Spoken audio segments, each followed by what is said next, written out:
मैं आशीष कुमार अपने YouTube channel Bihar GK tricks में आपका स्वागत करता हूं। आज हम लोग इस पुस्तक के अंतर्गत इसके पहले चैप्टर पुस्तकालय एवं सूचना विज्ञान से संबंधित सभी प्रश्नों को इस वीडियो में देखेंगे। तो आइए चलते हैं, वीडियो को स्टार्ट करते हैं।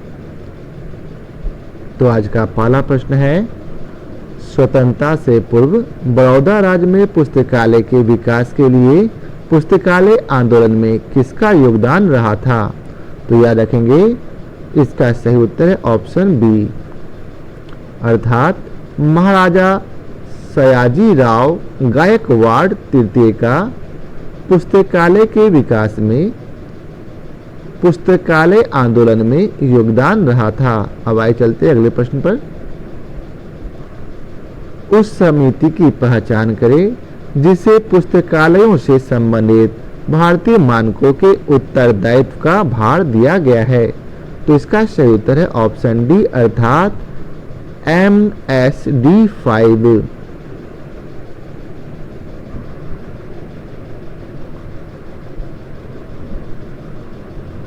पुस्तकालय एवं सूचना विज्ञान के क्षेत्र में एमफिल एवं PhD प्रारंभ करने वाले प्रथम भारत विश्वविद्यालय का नाम क्या है? तो याद रखेंगे दिल्ली विश्वविद्यालय। क्या नाम है? दिल्ली विश्वविद्यालय। लाइब्रेरी शब्द की उत्पत्ति किस भाषा से हुई है? तो याद रखेंगे लाइब्रेरी शब्द की उत्पत्ति लैटिन भाषा से हुई है। भारत में सबसे पहले किस विश्वविद्यालय ने पुस्तकालय विज्ञान में PhD प्रोग्राम प्रारंभ किया था? तो याद रखेंगे दिल्ली विश्वविद्यालय ने। अब अगला प्रश्न है, M लीव साइंस अर्थात M लाइब्रेरी साइंस का आरंभ करने वाला देश का प्रथम विश्वविद्यालय कौन था?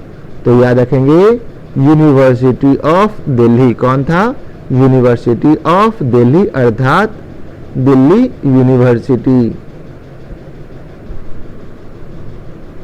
DRTC द्वारा लाइब्रेरी साइंस में किस कोर्स को प्रदान किया जा रहा है?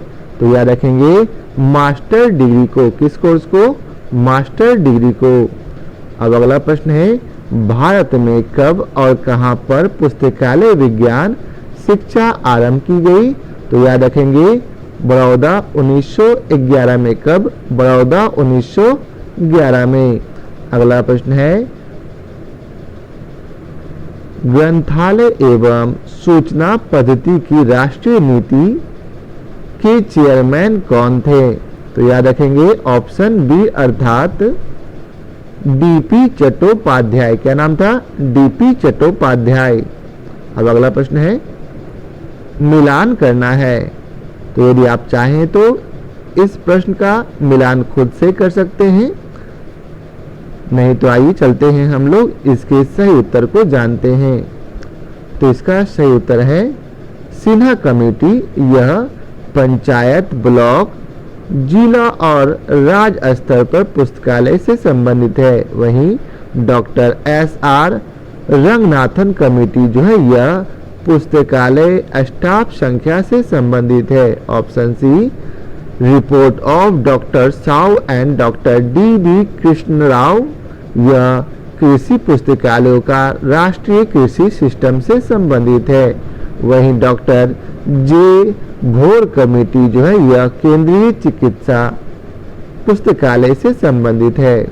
अब अगला प्रश्न है, किस आयोग ने यह सिफारिश की कि विश्वविद्यालय का लाइब्रेरियन किसी भी मामले में एक प्रोफेसर से कम नहीं है, उसे प्रोफेसर की तरह रैंक, स्केल, पद तथा सेवा आदि भी दी जानी चाहिए? सही उत्तर है ऑप्शन डी, अर्थात विश्वविद्यालय अनुदान आयोग। कब? 1953 में। अब अगला प्रश्न है, आयोग को बढ़ते क्रम में व्यवस्थित कीजिए। तो आप लोग चाहें तो इस क्रम को खुद से कर सकते हैं, नहीं तो आइए चलते हैं इसको बढ़ते क्रम में जानते हैं। तो सबसे पहले 1948 में राधा कृष्ण आयोग बना। उसके बाद 1957 में रंगनाथन समिति, 1957 में ही के.सी. सिन्हा समिति और लास्ट में 1964 से 66 में कोठारी समिति बना था। अब आगे है अगला प्रश्न भी मिलान करने वाला है, तो आइए आप लोग मिलान कर लीजिए।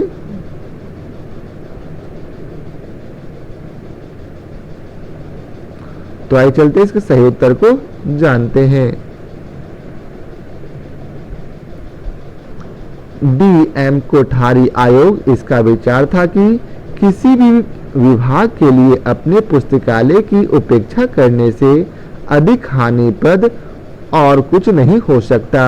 वहीं राधा कृष्णन आयोग का विचार था कि पुस्तकालय विश्वविद्यालय के कार्य का केंद्र होता है। वहीं कलकत्ता आयोग का विचार था कि यह न्याय संगत और समुचित है कि विश्वविद्यालय को विशाल पुस्तकालय उपलब्ध कराना चाहिए। और ट्रूमैन आयोग का विचार था कि पुस्तकालय का शैक्षणिक स्टाफ के बाद दूसरा स्थान होता है। अब आइए चलते अगले प्रश्न पर। अगला प्रश्न है शिक्षा संबंधी कौन से आयोग का यह विचार था कि वृद्धि कर रहे किसी विभाग को इससे अधिक हानिकारक और कुछ नहीं हो सकता कि अपने पुस्तकालय की उपेक्षा करे या उसे निम्न प्राथमिकता दे। तो यह किस आयोग का था? तो याद रखेंगे यह विचार कोठारी शिक्षा आयोग का था। अब आइए चलते अगले प्रश्न पर। प्रश्न है पुस्तकालयों के विकास के लिए कुल कॉलेज बजट का 10% खर्च करने की सिफारिश करने वाला आयोग कौन है? तो याद रखेंगे ऑप्शन ए कोठारी आयोग अर्थात कोठारी समिति। अब अगला प्रश्न है भारत में राधा कृष्णन कमीशन की स्थापना किसके विकास के लिए किया गया था? तो याद रखेंगे ऑप्शन बी विश्वविद्यालय शिक्षा के विकास के लिए। अब अगला प्रश्न है राष्ट्रीय ज्ञान आयोग का गठन किस वर्ष हुआ था? तो याद रखेंगे राष्ट्रीय ज्ञान आयोग का गठन 2005 में किया गया था। अगला प्रश्न है भारत सरकार के द्वारा नियुक्त एडवाइजरी कमेटी फॉर लाइब्रेरियन का चेयरमैन कौन था? तो याद रखेंगे ऑप्शन डी अर्थात के.पी. सिन्हा थे। कौन थे? के.पी. सिन्हा। अब अगला प्रश्न है national college commission report to the nation 2006 से 2009 की पुस्तकालयों के बारे में निम्नलिखित में से कौन सी अनुशंसा नहीं है? तो आप लोग देख लीजिए। तो इसका सही उत्तर है सभी पुस्तकालयों के लिए कंसोर्टियम की स्थापना करना है। और अगला प्रश्न है book selection committee is an example of अर्थात पुस्तक चयन समिति निम्नलिखित में से किसका उदाहरण है? तो याद रखेंगे अस्थायी कमेटी का। किसका? अस्थायी कमेटी का। अगला प्रश्न है परामर्शदात्री समिति का गठन कब किया गया? तो याद रखेंगे 1957 में। कब? 1957 में। अगला प्रश्न है ग्रेट ब्रिटेन में पेरी समिति स्थापित की गई थी। कब स्थापित की गई थी? स्थापित की गई थी तो याद रखेंगे शैक्षणिक पुस्तकालयों के लिए। किस लिए? शैक्षणिक पुस्तकालयों के लिए। अब अगला प्रश्न है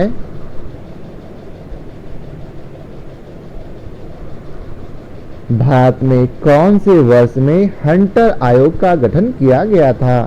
तो याद रखेंगे 1882 ईस्वी में हंटर आयोग का गठन किया गया था। अब अगला प्रश्न है योजना समिति द्वारा गठित पुस्तकालयों का कार्यकारी समूह के अध्यक्ष का नाम क्या था? तो याद रखेंगे केपी सिन्हा। क्या नाम था? केपी सिन्हा। अब अगला प्रश्न है, भारत सरकार के द्वारा पुस्तकालयों के लिए नियुक्ति परामर्श समिति को जाना जाता है। तो याद रखेंगे सिन्हा समिति के रूप में। किस रूप में? सिन्हा समिति के रूप में। अगला प्रश्न है, सन 1967 ईस्वी में वाडिया समिति का गठन क्यों किया गया था? तो याद रखेंगे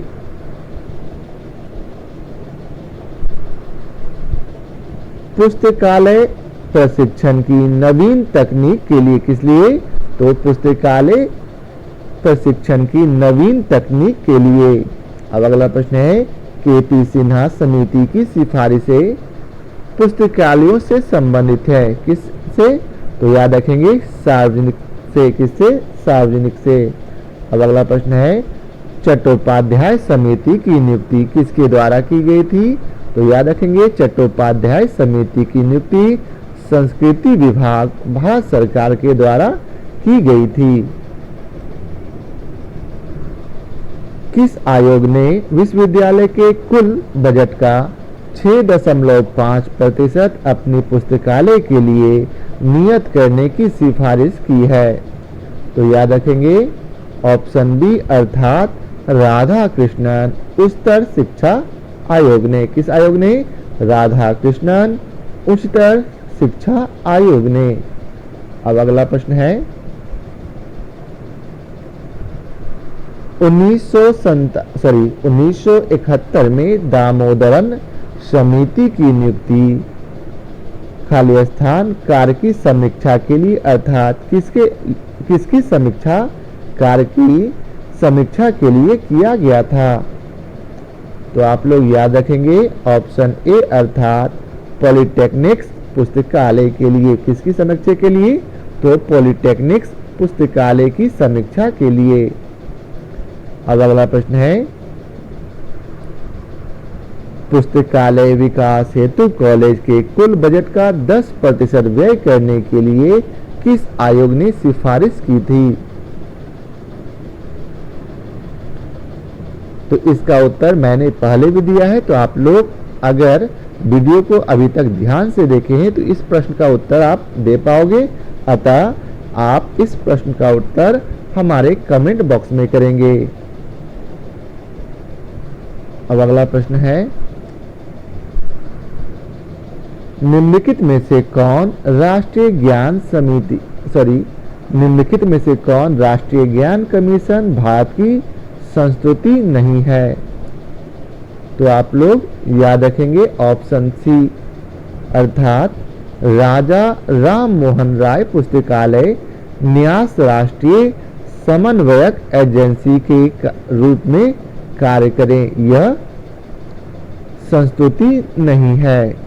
इसके विस्तार को आइए पढ़ लेते हैं एक बार। राजा राम मोहन राय पुस्तकालय न्यास राष्ट्रीय समन्वयक एजेंसी के रूप में कार्य करता है जो राष्ट्रीय ज्ञान कमीशन की संस्तुति नहीं है, जबकि ग्रंथालयों की राष्ट्रीय परिगणना को तैयार करना, ग्रंथालय प्रबंधन में अधिकाधिक सामुदायिक सहभागिता को प्रोत्साहित करना और प्राइवेट संग्रहों का दान एवं अनुरक्षण सुविधा परक करना, ये सभी राष्ट्रीय ज्ञान कमीशन की संस्तुति है। एनकेसी को संविधान पर 3 जून 2005 में प्रधानमंत्री डॉक्टर मनमोहन सिंह के द्वारा प्रतिपादित किया गया। इसके प्रथम एग्जीक्यूटिव सैम पित्रोदा थे। कौन थे? सैम पित्रोदा। अब अगला प्रश्न है, पेरी समिति का गठन किसको सलाह देने के लिए किया गया था? तो याद रखेंगे विश्वविद्यालय पुस्तकालय को सलाह देने के लिए। अब अगला प्रश्न है, किस समिति आयोग ने यह अनुशंसा की कि इंपीरियल पुस्तकालय को कॉपीराइट पुस्तकालय के रूप में निर्दिष्ट किया जा सकता है? तो इसका सही उत्तर है ऑप्शन ए अर्थात फैजी कमीशन 1939 को। अगला प्रश्न है, निम्नलिखित समितियों को उसके प्रारंभ होने के वर्ष के क्रम में व्यवस्थित कीजिए। तो आप लोग चाहे तो इसे मिला सकते हैं। आइए हम लोग चलते हैं, इसके विस्तार को समझते हैं। तो सबसे पहले पुस्तकालय समिति 1957 यह ग्रंथालय विज्ञान से संबंधित है। वहीं पर पुनरीक्षा समिति 1961 यह विश्वविद्यालय से पुस्तकालयों के लिए राष्ट्रीय नेटवर्क सिस्टम पर समिति 1988 पुस्तकालय और सूचना सेवा पर पाठ्यक्रम विकास समिति से संबंधित है। याद रखेंगे, the report of the advisory committee for librarians appointed by the government of India was released in 1958। इसे कब रिलीज किया गया? तो 1959 ईस्वी में। आगे प्रश्न है, किस शिक्षा आयोग ने व्यक्त किया था कि किसी भी संवर्धनशील संस्था के लिए इससे ज़्यादा नुकसानदायक नहीं हो सकता कि वह अपने ग्रंथालय की उपेक्षा अथवा उसे कम प्राथमिकता दे।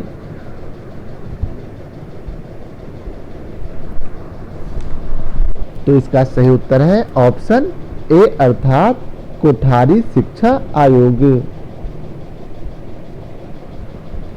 याद रखेंगे, पुस्तकालय परामर्शदात्री समिति की स्थापना 1957 में की गई थी। कब?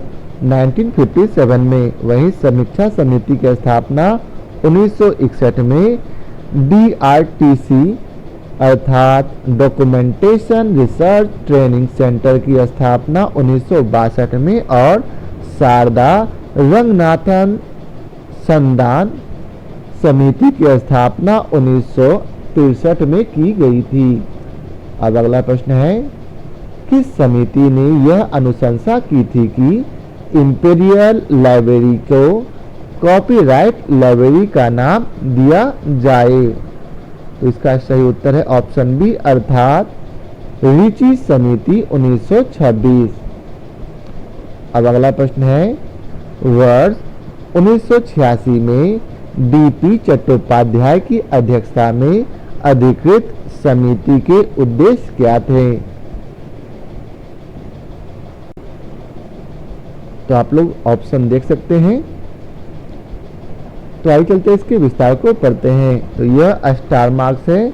वर्ष 1986 में DP चट्टोपाध्याय की अध्यक्षता में नेपलिस अर्थात national policy on library and information system समिति को अधिकृत किया गया था। अब अगला प्रश्न है कि दामोदरन समिति को किसकी कार्य प्रणाली की समीक्षा करने के लिए 1971 में नियुक्त किया गया था? तो याद रखेंगे, पॉलिटेक्निक्स पुस्तकालय की। किसकी? पॉलिटेक्निक्स पुस्तकालय की। अब अगला प्रश्न है, निम्नलिखित को उसके प्रकाशन के प्रथम वर्ष के आरोही क्रम में व्यवस्थित कीजिए। तो आप लोग चाहें तो कर सकते हैं, नहीं तो आइए चलते हैं हम लोग इसके सॉल्यूशन पर। अंग्रेजी शब्दों का रोगेट्स थेसोरस, क्या नाम है? रोगेट्स थेसोरस या फिर शब्दकोश 29 अप्रैल 1852।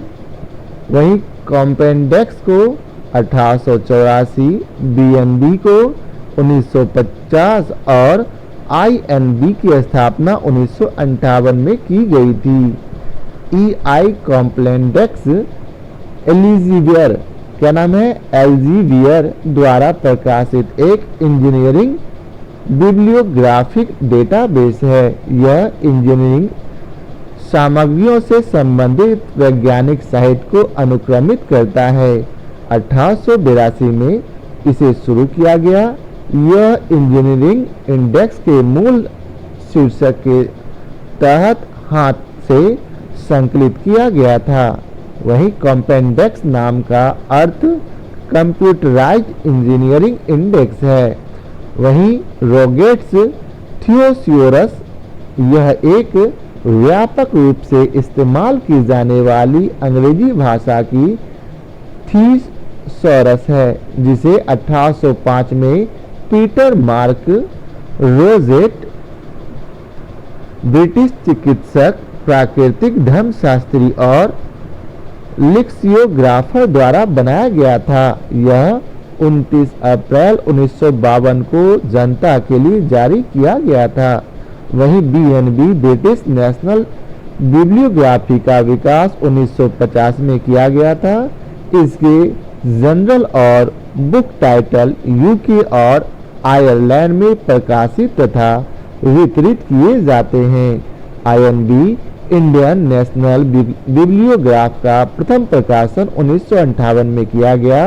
इसका 1958 से 1963 तक क्वार्टरली प्रकाशित होता था। बाद में 1964 से 1977 तक मासिक प्रकाशित होने लगा। अब आगे चलते हैं। अब हम लोगों को अभिकथन को पढ़ना है और इसका सही उत्तर हमको देना है। दिया गया है, अभिकथन में मुख से उच्चारित शब्द प्रोन्नति तकनीकों में से एक है जिसके लिए किसी भी प्रकार के धन के व्यय की आवश्यकता नहीं है। इनका प्रयोग LIS उत्पादों और सेवाओं के उन्नयन के लिए किया जाता है। रीजन में बताया गया कि मुख से उच्चरित शब्द तकनीक तथा प्रयोग पुस्तकालयों में कम प्रयोग होता है। तो इसका सही उत्तर है ऑप्शन A, अर्थात A और R दोनों सही है। अब अगला प्रश्न है, सूचना विज्ञान में हाफ लाइफ निम्नलिखित में से किससे संबंधित है? तो याद रखेंगे, हाफ लाइफ जो है यह अप्रचलन की दर से संबंधित है। अब अगला प्रश्न है कि अभिकथन ए में बताया गया है कि पुस्तकालयों को सूचना और ज्ञान के स्थानीय केंद्र के रूप में कार्य करना चाहिए और उन्हें राष्ट्रीय और वैश्विक ज्ञान के द्वार बनाना चाहिए। तर्क आर्ग में बताया गया है कि पुस्तकालयों को अपने संग्रह और सेवाओं का आधुनिकीकरण तथा समुदाय आधारित सूचना प्रणाली विकसित करने के लिए अन्य संस्थाओं के साथ सहयोग करना चाहिए। तो आइए देखते हैं इसका सही उत्तर क्या होगा। तो इसका सही उत्तर है ऑप्शन C, अर्थात A और R दोनों सही हैं। अब अगला प्रश्न है, निम्नलिखित समितियों को उसके गठन के अनुसार व्यवस्थित कीजिए। तो आप लोग चाहें तो इसको व्यवस्थित कर सकते हैं, नहीं तो आइए चलते हैं इसके सही उत्तर पर। तो इसका सही उत्तर है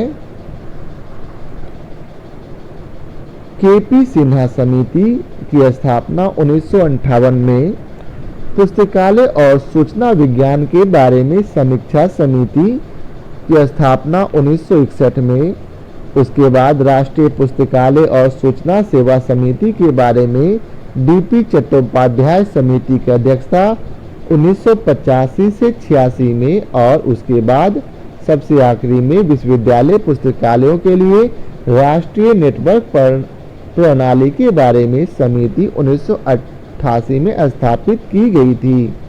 अब अगला प्रश्न है, निम्नलिखित में से ज्ञान संबंधी संस्थाओं और उनकी अवसंरचना में सुधार के लिए ब्लूप्रिंट तैयार करने के लिए सैम पित्रोदा की अध्यक्षता में जून 2005 में गठित राष्ट्रीय ज्ञान आयोग के कार्यक्षेत्र कौन से हैं? तो इसका सही ऑप्शन है, आप लोग चाहे तो देख सकते हैं। ऑप्शन आप लोग ध्यान से पढ़ेंगे।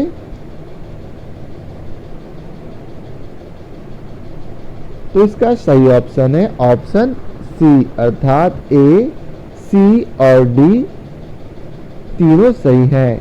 तो आइए इन सबको पढ़ते हैं, A, C और D को। A में आपको बताया गया है कि शिक्षा प्रणाली में उत्कृष्टता का निर्माण और ज्ञान के क्षेत्र में भारत के प्रतिस्पर्धी लाभ में वृद्धि है। वहीं C में बताया गया है कि S&T प्रयोगशालाओं में ज्ञान के सृजन को प्रोत्साहन देना और आईपीआर क्रियाकलापों में कार्यरत संस्थाओं के संबंध में सुधार करना है।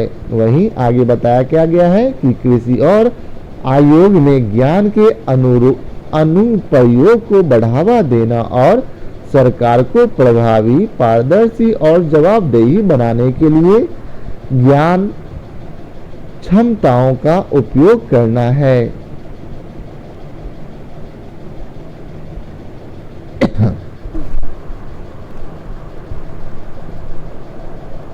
किस आयोग ने विश्वविद्यालय के कुल बजट का 6.5% अपने पुस्तकालय के लिए नियत करने की सिफारिश की है? तो याद रखेंगे ऑप्शन बी अर्थात राधा कृष्णन उच्चतर शिक्षा आयोग ने।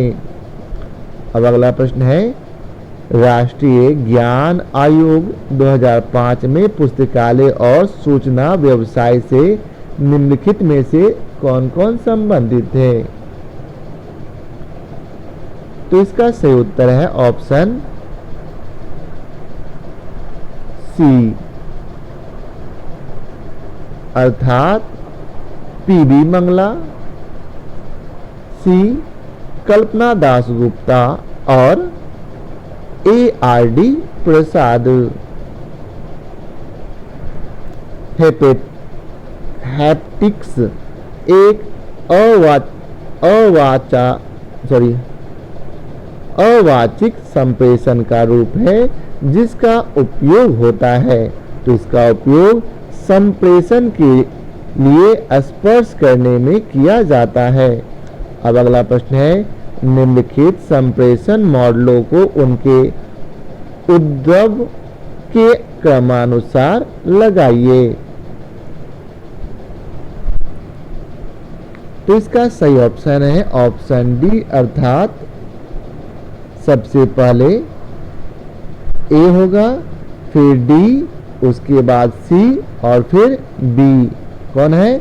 पहले ए, डी, फिर बी और लास्ट में सी। आइए चलते इसके विस्तार को पढ़ लेते एक बार।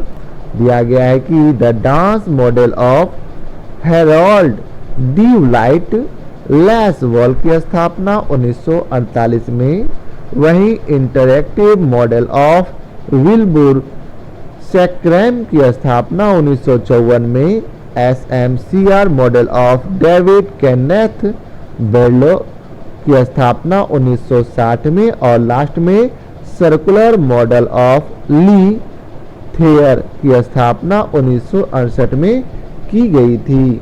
अब अगला प्रश्न है, संचार का ABX मॉडल किसने तैयार किया था? तो आप लोग याद रखेंगे ऑप्शन डी अर्थात थियोडोर M न्यूकॉम्स ने। किसने? थियोडोर M न्यूकॉम्स ने। प्रश्न है, संप्रेषण की उस प्रणाली को क्या कहा जाता है जिसमें पारेषण दोनों दिशाओं में होता है परंतु एक समय पर ही एक ही दिशा में होता है? तो इसका सही उत्तर है ऑप्शन सी अर्थात हाफ डुप्लेक्स। अब अगला प्रश्न है,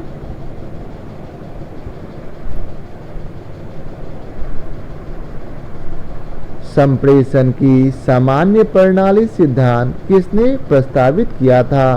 तो याद रखेंगे लुडविग वॉन वर्टलम्फी ने। किसने? लुडविग वॉन वर्टलम्फी ने।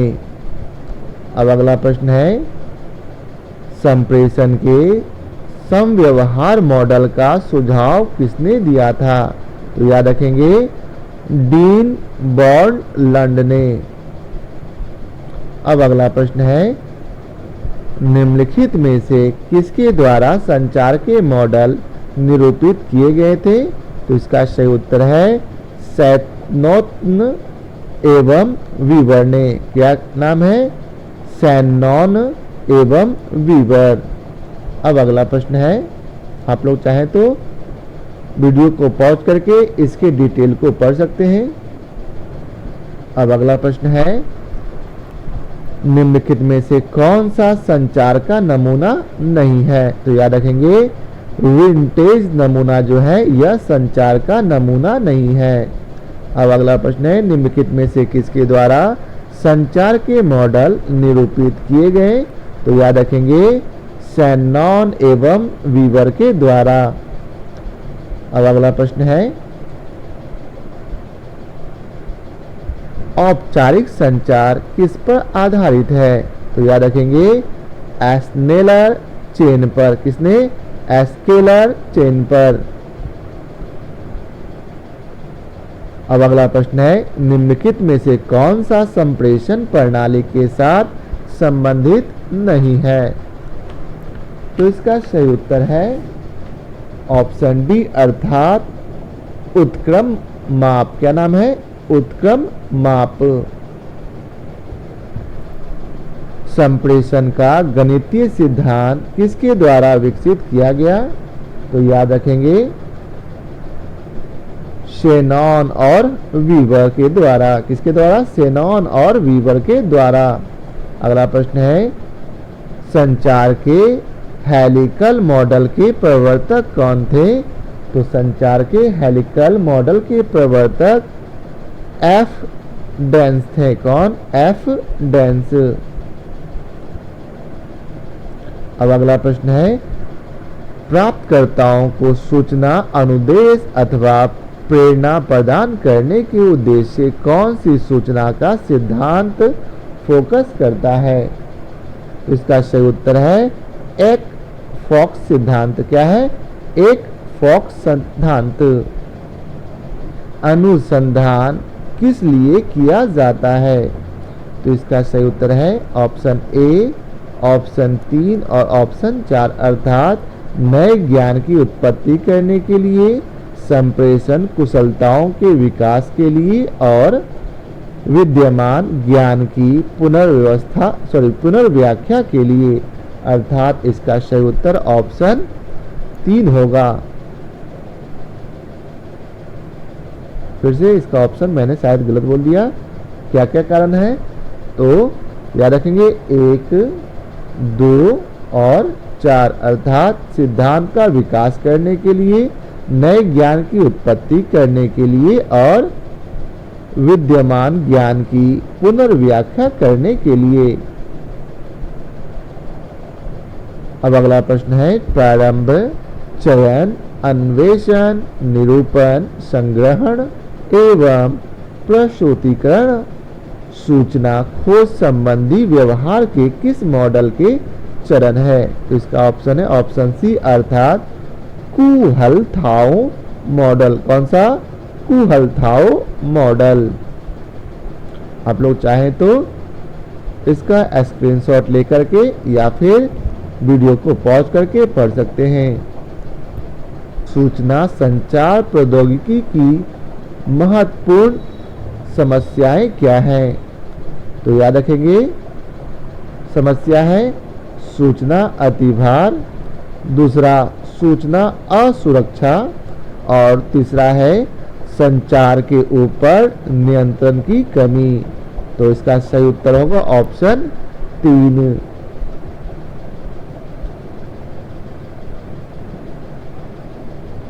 अब अगला प्रश्न है इसमें आपको मिलान करना है तो आप लोग मिलान कर लें।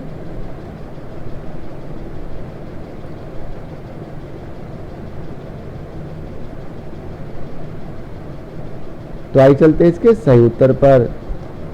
तो मिलान इसका होगा पहला ऑसगुड एंड सैक्रम या सर्कुलर मॉडल के प्रतिपादक हैं, वहीं बेरलो जो है यह SMCR मॉडल के प्रतिपादक हैं, वहीं शैनॉन और वेबर जो है यह गणितीय मॉडल के और जॉर्ज जर्वन नेर यह जो है सामान्य मॉडल के प्रतिपादक है। अब अगला प्रश्न है इसे आप लोग मिलान कर लेंगे। तो आइए चलते इसके सही उत्तर पर। सही उत्तर है संचार व्यवधान शोर, संचार माध्यम रेडियो, संचार मॉडल शैनन और वीवर के द्वारा, वहीं अन्योन्यासीन संचार यह वीडियो के उदाहरण हैं के अंतर्गत आते हैं। अब आगे है अभिकथन। एक, वर्तमान दशक ने ई जनरल को शीघ्र संचार के चैनल के रूप में स्वीकार किया और कारण बताया गया, तर्क दिया गया कि ई प्रकाशनों ने साहित्य की संख्या अत्यधिक बढ़ा दी है, लेकिन इससे अनुसंधान की गुणवत्ता पर प्रभाव पड़ा है। तो इसका सही उत्तर है ऑप्शन सी, अर्थात ए और आर दोनों सही हैं एवं आर सही व्याख्या है। ना है तो आप लोग चाहें तो मिलान कर लेंगे। तो आइए चलते हैं इसके सही उत्तर पर। तो इसका सही उत्तर है ऑप्शन ए। मिलान करते हैं। क्लासिकल मॉडल एरिस्टोटल है, दूसरा लीनियर मॉडल या लैसवेल है, वहीं नन लीनियर मॉडल के प्रतिपादक वेस्ले एंड मैकेंस कॉन्सेप्चुअल मॉडल है, वहीं ऑप्शन डी मल्टी डायमेंशनल जो है यह research and Bateson functional model है, अर्थात क्रियात्मक मॉडल है। अब आगे है अभिकथन ए में बताया गया है कि ग्रंथालय के मानव संसाधन प्रबंधन में संप्रेषण की प्रभावकारी विधियां अभी भी अस्पष्ट है। वही कारण बताया गया है, तर्क दिया गया कि प्रबंधन के पास आवश्यक अभिगम की दिशा, विचारों की सुस्पष्टता, उनकी अभिव्यक्ति एवं प्रानुभूति नहीं है। ऑप्शन सी अर्थात ए सत्य है किंतु आर असत्य है। अब अगला प्रश्न है, निम्नलिखित में से कौन से वेब पर औपचारिक संप्रेषण को सुगम बनाते हैं?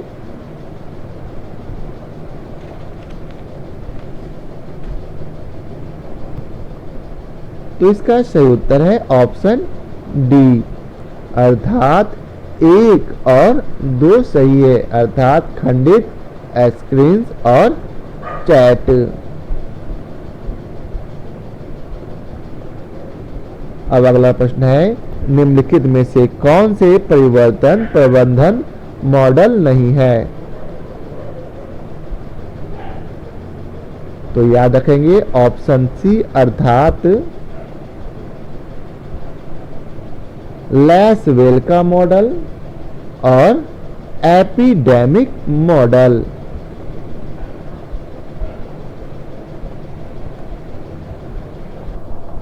संचार के मॉडल निम्नलिखित में से कौन से हैं? तो इसका सही उत्तर है ऑप्शन ए अर्थात शैनन वीवर मॉडल और श्राम मॉडल। अब अगला प्रश्न है कि शैनन के सूचना सिद्धांत मॉडल की किन कारणों से आलोचना की गई थी? तो याद रखेंगे इसका सही उत्तर है ऑप्शन बी अर्थात अर्थगत मुद्दों से सरोकार और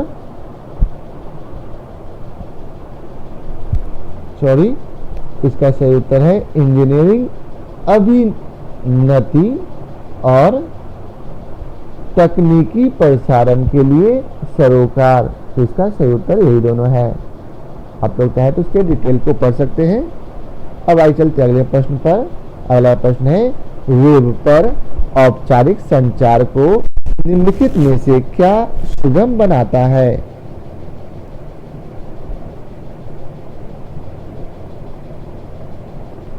तो इसका सही उत्तर है ऑप्शन सी अर्थात विकीज और आरएसएस फीड्स।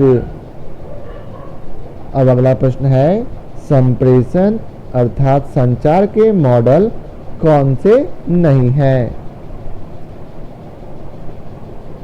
तो इसका सही उत्तर है 1 और 3 ये जो है विटेज मॉडल और एपिडेमिक मॉडल, यह संचार के मॉडल नहीं है। अब अगला प्रश्न है, ज्ञान के संचार का किसका मॉडल बताता है कि संचार एक मुक्त प्रणाली है? तो याद रखेंगे इसका सही उत्तर है ऑप्शन ए अर्थात जी गवर्नर। क्या नाम है? जी गवर्नर। अब अगला प्रश्न है, वर्जिंग नेबलिंग के सूचना सिद्धांत के किस उपागम के अंतर्गत सूचना को भौतिक वस्तुओं जिनका बोध हो सकता है या नहीं के बीच अस्थित संबंध के रूप में देखा जाता है? इसका सही उत्तर है ऑप्शन बी अर्थात संरचनात्मक उपागम के रूप में। अब अगला प्रश्न है, संचार संप्रेषण का उद्देश्य प्राप्तकर्ता को सूचित, अनुदेशित या फिर प्रेरित करना है।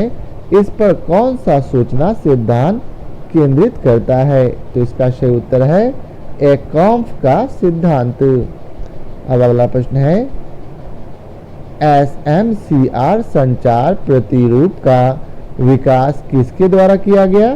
तो याद रखेंगे डेविड के बर्लो के द्वारा। किसके द्वारा? डेविड के बर्लो के द्वारा। अब अगला प्रश्न है,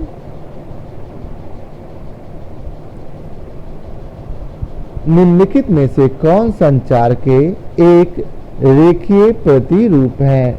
तो इसका सही उत्तर है ऑप्शन सी अर्थात बी और सी, अर्थात लॉसवेल का प्रतिरूप और डब्ल्यू श्राम का अन्योन क्रियात्मक प्रतिरूप। अब अगला प्रश्न है, निम्नलिखित में से किसका उपयोग वाची या फिर डेटा संचार हेतु ट्रांसमिशन माध्यम के रूप में नहीं किया जाता? तो याद रखेंगे इसका सही उत्तर है ऑप्शन सी अर्थात प्लास्टिक तार का।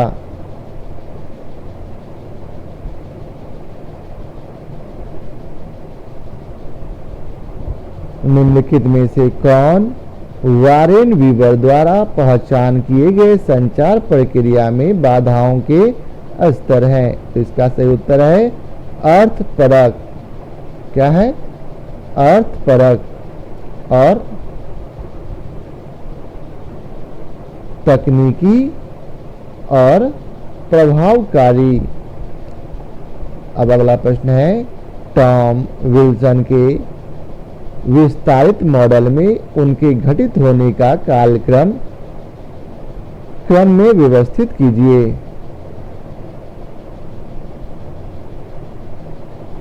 तो आइए इसके सही उत्तर को समझते हैं। तो सूचना की आवश्यकता संबंधी संदर्भ, उसके बाद मध्यवर्ती चर, फिर उसके बाद सूचना खोज संबंधी व्यवहार और लास्ट में निष्क्रिय अभिवृत्ति एवं खोज। अब अगला प्रश्न है कि मल्टीमीडिया कम्युनिकेशन का सिग्नल देने और नियंत्रण के लिए कम्युनिकेशन प्रोटोकॉल SIP का तात्पर्य होता है। क्या तात्पर्य होता है? तो याद रखेंगे सेशन इनिशिएशन प्रोटोकॉल। अब अगला प्रश्न है, अगला प्रश्न में आपको मिलान करना है, तो आप लोग इसका मिलान कर लेंगे। तो आइए इसके सही मिलान को देखते हैं। इसका उत्तर दिया है 1 का 3 अर्थात अंग विक्षेपगत संप्रेषण चेहरे के भाव भंगिकाएं नेत्र संचलन से संबंधित हैं। वहीं स्पर्श संप्रेषण या संप्रेषण के लिए स्पर्श का उपयोग से संबंधित है। आगे है समीप्य सूचक संप्रेषण, यह अंतर व्यक्तित्व कश स्थान का उपयोग से संबंधित है। और आगे है अनुसंकेतन प्रेषण, यह प्रतीकात्मक की व्याख्या से संबंधित है। तो यह था इस चैप्टर का पहला टॉपिक से सभी प्रश्न, अर्थात पहले चैप्टर का टोटल प्रश्न हम लोगों ने देख लिया है। यदि आप लोग ऐसे ही आगे भी इस पुस्तक को हमारे साथ ख़त्म करना चाहते हैं तो कृपया हमारे चैनल को लाइक और सब्सक्राइब जरूर करें और ज़्यादा से ज़्यादा इसे शेयर करें। आज के लिए बहुत बहुत धन्यवाद।